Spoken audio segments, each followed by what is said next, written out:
Conservancy worker में। तो किसको डरवाते हो कि निकाल देंगे, किसको कहते हो कि बैठा देंगे? हमारा ये अधिकार हमें मिलेगा कि नहीं? तुम्हारी सरकार चल रही है यहाँ पर, और 1991 से नगर पालिका कभी कांग्रेस कभी तृणमूल श्री रामपुर में चलाया। 11 साल के बाद आपने क्या किया? 32 लोगों को परमानेंट किया। यहाँ पर बहुत सारे लोग हैं, इसी हॉल के नीचे वो रवि रावी थे उस समय शायद, हाँ विपोता तो थे ही। जिस दिन 32 लोगों को परमानेंट किया गया, उस दिन हम लोगों से तृणमूल कांग्रेस के काउंसिलर के साथ धक्का धक्की हाथाहाथी हुआ था कि नहीं? यहाँ पर बहुत सारे लोग हैं। हम लोगों ने क्या मांग उठाया था कि काদের পার্মানেন্ট করছেন আপনি কনজারভেন্সি ওয়ার্কারদের পার্মানেন্ট করুন, যারা সিনিয়র আছে তাকে করুন, यूनियन আপনাকে দেখতে হবে না, यूनियन देखने की जरूरत नहीं है, जो सीनियर है 32 लोगों को परमानेंट कीजिए।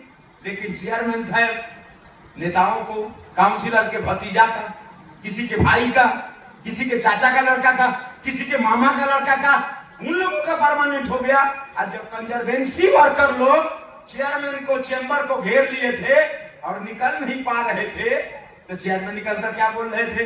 सुमंगल একটু দেখো না যাতে আমরা বের হতে পারি, এরপরে হলে আমি কিন্তু ওই কনজারভেন্সি ওয়ার্কারদেরই করব আর অন্য কারো করব না। हुआ? किसका परमानेंट हुआ बताइए? वो जो तृणमूल के झंडा लेकर उस दिन जुलूस में जा रहे थे, जीतन लाड़ी रोड के कंजर्वेंसी वर्कर के मजदूर, हम लोग उस समय नवोनीता को लेकर निकले हुए थे। जबरदस्ती जेता हवे मेरे स्कूल में आते हैं कंजर्वेंसी वर्कर के बच्चे पढ़ते हैं, तो मैं उनसे पूछता हूं कि आप लोग तो तृणमूल को वोट देते हैं, 11 साल के बाद से तो आप तो उसको जिताते हैं, और आप लोग बोलते हैं हमारे तो शेड्यूल कास्ट होलो ना। अरे अधिकार है आपका, भूइया और नायब को शेड्यूल कास्ट सर्टिफिकेट देने का अधिकार केंद्रीय सरकार के प्रावधान में है। तो तृणमूल के काउंसिलर लोग आपका शेड्यूल कास्ट बनाए? बोले कोई? भारत की कम्युनिस्ट पार्टी मार्क्सवादी सीपीआईएम आपके जीतनधारी रोड में जो लोग रहते हैं, उनके बच्चों के 56 लोगों का शेड्यूल कास्ट हम लोगों ने बनवा दिया। 56 लोगों का शेड्यूल कास्ट बनवा दिया। ये अधिकार तृणमूल कांग्रेस आपको नहीं दिया। ये अधिकार अगर कोई देगा तो लाल झंडा देगा। आपके नौकरी का अधिकार, परमानेंट का अधिकार, पेंशन का अधिकार, ग्रेजुएटी का अधिकार, पीएफ का अधिकार, डीए का अधिकार, आपके बच्चों को शेड्यूल कास्ट के सर्टिफिकेट का अधिकार, ये सारा अधिकार जो संविधान के तहत है, अगर देगा, आपके लिए बोलने वाला अगर कोई होगा, तो विधानसभा में हमारा लाल झंडा का प्रतिनिधि श्री रामपुर से नवोनीता को आप लोग भेजेंगे, तो विधानसभा में जाकर बोल पाएंगे। और यदि भय वोट दो, डर से वोट देंगे तो मुश्किल की बात है। 20 वर्ष से यहाँ पर एमएलए हैं डॉक्टर बाबू, डॉक्टर सुदीप तो आज भी एमएलए है, वही है डॉक्टर बाबू ही विधायक है। अच्छा बताइए तो, डॉक्टर बाबू बोले हैं कभी श्री रामपुर विधानसभा में कि हमारे श्री रामपुर म्यूनिसिपैलिटी या रिसड़ा म्यूनिसिपैलिटी 2 नगर पालिका मेरे अंडर में आता है, यहाँ के कर्मचारियों को परमानेंट करने के लिए कोई प्रस्ताव विधानसभा में तृणमूल का विधायक कभी उठाया है? आनंद बाजार में पढ़े, सन्मार्ग में पढ़े हैं, विश्वामित्र में पढ़े हैं, जनसत्ता में पढ़े हैं, वर्तमान में पढ़े हैं, कभी सोशल मीडिया में देखे हैं, कभी टीवी में देखे हैं कि तृणमूल के विधायक कह रहा है कि नहीं कर्मचारियों को परमानेंट करना होगा ना। और लोग कहते हैं ना, लोग कहते हैं कि परिवर्तन करना होगा, तो परिवर्तन में बीजेपी क्या करेगी? 19 साल में मैं याद दिला देना चाहता हूं, सारा भारतवर्ष के नगर पालिका के एक मीटिंग हुई थी सूरत में, जहां पर मोदी जी मुख्यमंत्री थे पहले, वहां से प्रतिनिधि गए थे लोग, यहाँ पर से सुखेन बाबू गए थे। वो सुखेन बाबू क्या है मुझे समझ में नहीं आता, सीपीएम है, न तृणमूल है, न कांग्रेस है, न बीजेपी है, न क्या है। सुखेन बाबू को आज तक मैं समझ नहीं पाया सुखेन बाबू क्या है। वो गए थे, तृणमूल के 2 काउंसिलर गए थे और वहां से रिपोर्ट लेकर आए हैं। वो रिपोर्ट भयानक है। क्या चाहती है? अगर भाजपा की सरकार आएगी तो कंजर्वेंसी वर्कर लोग भी केजुअल में है, 3 तो शिफ्ट होगा, याद रखिएगा। ठेकेदार के अंडर में टोटल कंजर्वेंसी जाएगा और आपको 352 रुपया या 250 रुपया में काम करवाएगा। सारा जहां जहां बीजेपी की सरकार है वहां कंजर्वेंसी वर्कर को ठेका में डाल दिया गया है। जहां जहां बीजेपी की सरकार है तो वही भाजपा को लाएंगे हिंदू के नाम पर। कौन सा हिंदू? भूइया और नायक मंदिर के पुजारी है कोई आप में से? कोई Bhuiya Nayak, schedule caste, schedule tribe, OBC, ये तमाम समाज के जो लोग हैं। अरे भाई, अयोध्या का सांसद कौन है?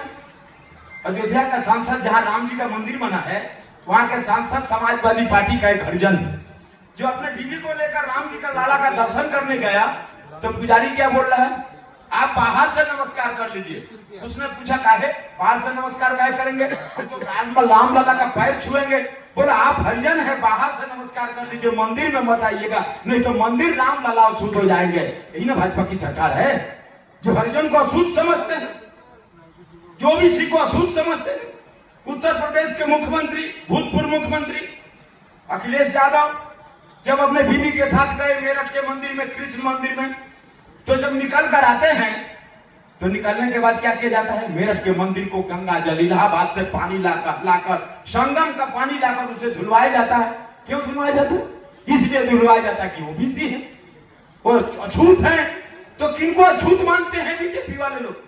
बीजेपी अछूत मानते हैं ओबीसी को, एससी को, एसटी को, उनके अधिकार को, उनका अधिकार देने के लिए तैयार नहीं है। उन पर अत्याचार होता है, अभिचार होता है, व्यभिचार होता है उनके बच्चों के साथ, उनके लड़कियों के साथ। क्या इसको हम मान लेंगे? विकल्प को नहीं है, विकल्प लाल झंडा है, विकल्प नवनीता है, विकल्प चंद्रनाथ है, विकल्प हसुआ थोड़ी तारा है। जो 77 में जो अधिकार आपको दिया था, उसी अधिकार के लिए आज भी हसुआ थोड़ी तारा लाल झंडा लेकर बंगाल में हर एक कर्मचारियों के अधिकार के लिए लड़ाई कर रहा। इसको रखना होगा ना, लाना होगा ना, आपके हाथ में है। आप अपने वोट दीजिए, अपने बगल वालों को बोलिए जब काम में जाते हैं। अब मुझसे तो बहुत सारे लोगों का मुलाकात होता है, तो मैं पूछता हूँ, आज एक आदमी से पूछा 7 नंबर वार्ड में काम करता है, कहा भैया मीटिंग में जाइबा आज? तो बोला हाँ भैया मीटिंग में जाए के बाद, लेकिन तृणमूल वाले बोलने बा मीटिंग में जाइला ना तो काल से तारा का काम ना मिली। हम लोग कहीं काम नहीं मिलेगा, मीटिंग में आइए। बोलता जो जाएगा सीआईटी के मीटिंग में, चुनावी मीटिंग है, तो उसको आगे चुनाव के बाद उसको नहीं रखा जाएगा, धमकी देकर रखा है। लेकिन धमकी के बाद भी आप लोग कितने लोग आए? आपको लाल सलाम, अभिनंदन। धमकी के बावजूद कितने लोग उपस्थित हुए हैं? जो डर गया सो मर गया। वो क्या लड़ाई करेगा जो डर गया सो डरेगा? जो अरे जो लोग लड़ रहे हैं अपने लिए नहीं लड़ रहे हैं, सब जो कर्मचारी है कैजुअल है उनके लड़ाई कर रहे हैं। तो ये बहुत बड़ी लड़ाई है। और पश्चिम बंगाल में हम लोगों को सबको मिलकर, गरीब, ओबीसी, एससी, एसटी, माइनॉरिटी, पिछड़ा, सभी आदमी को मिलकर एक साथ भैया अपने अधिकार को सुरक्षित रखना है। तो लाल झंडा के सिवाय हमारा कोई दोस्त नहीं है, एकमात्र लाल झंडा है। और उसके प्रतिनिधि चंद्रनाथ दादा वनिता को जिताकर आप लोगों को भेजना होगा। तो जोर से बोलिए, जोर से। अरे आवाज चेयरमैन के कान में नहीं गया, और थोड़ा जोर से बोलना। हाँ तब होगा, ऐसे नहीं होगा। हाँ तब होगा, जोर से आवाज को उठाना होगा। ये लड़ाई बहुत बड़ी लड़ाई है। भाजपा और तृणमूल में आपस में जो साठगांठ है ना, तो साठगांठ के खिलाफ। अच्छा, बीजेपी का नेता शुभेंदु अधिकारी किसके नेता था? तृणमूल का था ना, परिवहन मंत्री था तो 18 साल तक, उसके बाद बीजेपी में गया है। अच्छा, कोई सवाल आज तक उठाया गया है? आज तक कोई सवाल उठा है बीजेपी के तरफ से? वो तीर्थंकर बोल रहा था ना कि बीजेपी के विधायक लोग 77 विधायक मिलकर नगर पालिका के कर्मचारियों के मांगों को लेकर कोई भी मांग विधानसभा में क्या उठाया गया है बीजेपी के तरफ से? ना। वो क्या चाहते हैं? वो चाहते हैं जो कंजर्वेंसी वर्कर, सफाई कर्मचारी जो सारे भारतवर्ष में हैं, ये लोग ठेका पर चले जाएंगे और ठेका में काम करेंगे, क्योंकि लोग गरीब लोग हैं। अरे देश में तो गरीबों की संख्या ज्यादा है, गरीब लोग संगठित नहीं, गरीब लोगों में इकाई नहीं है, गरीब लोग फूट जाते हैं, गरीब लोग टूट जाते हैं।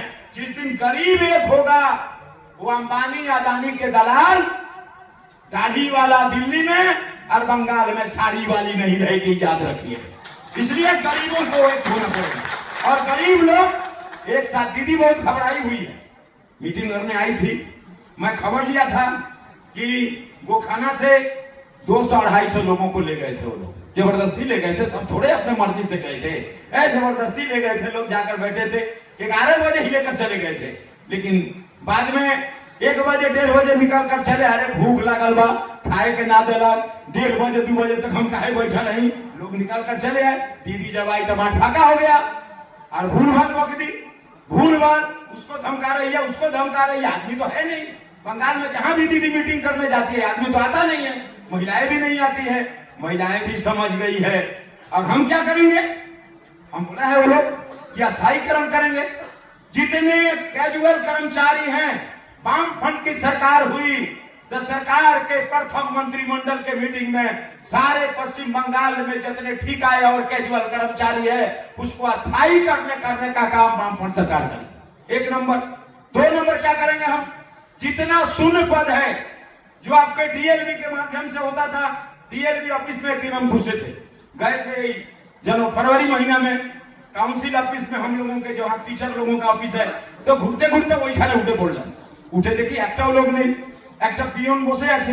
তা আমি জিজ্ঞেস করলাম, মানে পুছা আরে এখানে কি কোনো অফিসার থাকে না? বলো অফিসার আর লাগবে কেন, পৌরসভা থেকে পার্মানেন্টই হয় না, তার অফিসারও লাগবে না, কর্মচারীও লাগবে না, ওই আসে আমি চিঠিটা রিসিভ করি আর কিছু করি না, এই অবস্থা है। तो डीएलबी को हम लोग बनाएंगे, मजबूत बनाएंगे वामफ्रंट सरकार की तरफ से। हम लोगों ने बोला अच्छा इसमें हाथ उठाइए, तो किनका 60 वर्ष से ज्यादा उम्र हो गया जो काम कर रहे हैं? कोई नहीं है, सब 60 वर्ष के नीचे हैं। जो 60 वर्ष से ऊपर है, याद रखिएगा, वामफ्रंट सरकार अपने कार्यक्रम में रखा है 6000 रुपया पेंशन, जो 60 वर्ष से ऊपर होगा उसको 6000 रुपया का पेंशन वामफ्रंट सरकार की तरफ से दिया जाएगा। एक प्रस्ताव में है 100 यूनिट तक विद्युत, वामफ्रंट सरकार ने निर्णय लिया है कि 100 यूनिट तक विद्युत जिसके घर में जलेगा उसको कोई बिल नहीं देना होगा। वामफ्रंट सरकार ने निर्णय लिया है कि 200 यूनिट तक विद्युत जिसके घर में जलेगा उसका अगर 1000 रुपया बिल आया तो 500 रुपया देना होगा, 1000 रुपया देना नहीं होगा। ये सारा सिद्धांत वामफ्रंट सरकार ने लिया है और हमने बोला पहले ही कि अस्थायीकरण किया जाएगा। पश्चिम बंगाल में आज जो दुर्दशा है, स्कूल में आपके बच्चे कहाँ पढ़ते हैं? अच्छा कितने लोगों के बच्चे हैं इंग्लिश मीडियम में पढ़ते हैं बताइए? कौन सा कैजुअल कर्मचारी है जो अपने बच्चे को गॉस्पेल में पढ़ाता है? कौन सा कैजुअल कर्मचारी है जो अपने बच्चे को होलियो में पढ़ाता है? कौन सा कैजुअल कर्मचारी है जो अपने बच्चे को नारायणा में पढ़ाता है? कौन सा कैजुअल कर्मचारी है? कौन सा म्युनिसिपैलिटी कर्मचारी लोग पढ़ाते हैं?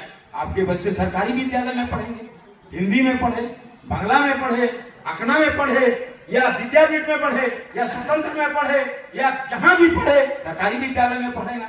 दीदी क्या दुर्दशा किया जानते हैं? दीदी और मोदी मिलकर अरे टीचरें नहीं देंगे, गरीब के बच्चे पढ़ेंगे ही नहीं, ज्यादा नहीं पढ़ेंगे क्योंकि उनको लेबर चाहिए। और लेबर अगर पढ़ लेगा ज्यादा गरीब के बच्चा तो वो तो कंपटीशन करेगा किससे?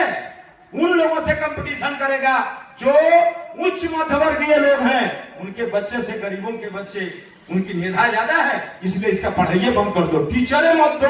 जाता है, मैंने पूछा आपके चेयरमैन साहब के जो ड्राइवर साहब है, चेयरमैन का जो ड्राइवर, मैंने उनसे पूछा उनका लड़का पढ़ता है 12 में, तो मैंने पूछा कि रे तो स्कूले जास रोज? बोला है स्कूले जाए किंतु क्लास হয় না, सप्ताह एक दिन 2 दिन जाए। আমরা কেন রে? बोले मास्टर नहीं, बोले क्लास হয় ना। सारे बंगाल में वही दशा, विद्यापीठ 3 दिन चलता है, स्वतंत्र स्कूल में टीचर नहीं है, अखना स्कूल में टीचर नहीं है, बांग्ला स्कूल में टीचर नहीं है, कोई फिजिक्स पढ़ाने वाला नहीं है, तो कोई अंग्रेजी पढ़ाने वाला नहीं है, तो कोई हिंदी पढ़ाने वाला नहीं है, तो कोई इकोनॉमिक्स पढ़ाने वाला नहीं है। अरे नहीं है, दीदी और मोदी चाहते हैं गरीब के बच्चे मत पढ़े, और इसलिए हमें शिक्षा हमारा अधिकार है, हम सरकारी व्यवस्था को बचा कर रखेंगे।